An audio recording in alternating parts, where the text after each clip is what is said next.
भगवान शिव के ऐसे ही सच्चे भक्त का कहानी तब का है जब यातायात के साधन ज्यादा नहीं होते थे।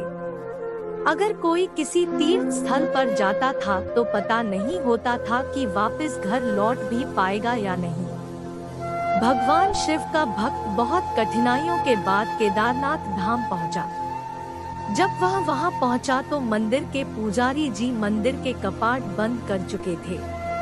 उसने पुजारी जी से बहुत विनती की, मैं बहुत समय और कठिनाइयां सहकर महीनों बाद यहाँ पहुँचा हूँ, आप कृपया मुझे दर्शन करने दे।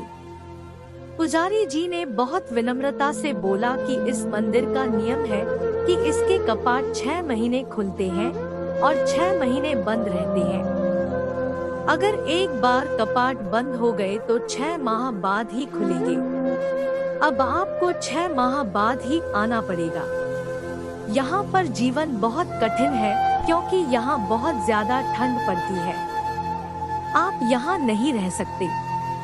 इतना कहकर पुजारी जी वहाँ से चले गए। भगवान शिव का भक्त उनका नाम स्मरण करने लगा। प्रभु, आप तो जानते हैं कि मैं कितनी श्रद्धा भावना से यहाँ पहुँचा हूँ। रास्ते में आने वाली कठिनाइयों के बाद भी मेरा मन विचलित नहीं हुआ था क्योंकि मेरे मन में आपके दर्शन की लालसा थी। उनके आंखों से आंसू की धारा बह रही थी। उसे भूख और प्यास भी लगी थी।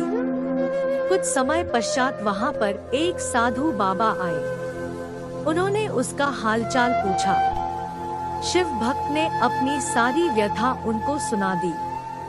साधु बाबा ने उसे पीने को पानी और खाने को भोजन दिए। उसे हौसला दिए कि मुझे विश्वास है कि कल मंदिर के कपाट अवश्य खुलेंगे। साधु बाबा से बात करते करते कब शिव भक्त को नींद आ गई उसे पता ही नहीं चला। सुबह जब सूर्य के प्रकाश से उसकी नींद खुली तो क्या देखता है कि पुजारी जी पूरी मंडली के साथ मंदिर के कपाट खोल रहे थे। वह पुजारी जी के पास गया और कहने लगा कि आप तो कहते थे कि कपाट 6 माह बाद खुलेंगे। पंडित जी को उस भक्त का स्मरण आया कि इसने मुझसे कपाट खोलने की विनती की थी। पंडित जी ने कहा, मैं तो 6 माह के बाद ही आया हूँ। फिर शिव भक्त ने पंडित जी के जाने के बाद एक साधु बाबा से मिलने का पूरा प्रसंग सुनाया। पूरा वृतांत सुनकर पुजारी जी स्तब्ध थे। कोई 6 माह तक बिना किसी साधन के इस ठंड में कैसे जीवित रह सकता है। पुजारी जी उस भक्त के चरणों में गिर गए। वह कहने लगे कि कितने वर्ष बीत गए मंदिर में सेवा करते, लेकिन कभी प्रभु के दर्शन नहीं कर पाया।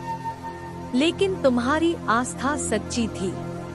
तुम्हारी करुण पुकार सुनकर भगवान शिव न केवल स्वयं तुम्हें भोजन और पानी देकर गए बल्कि भोलेनाथ ने 6 माह के कालखंड को योग माया से एक रात्रि में समाप्त कर दिए।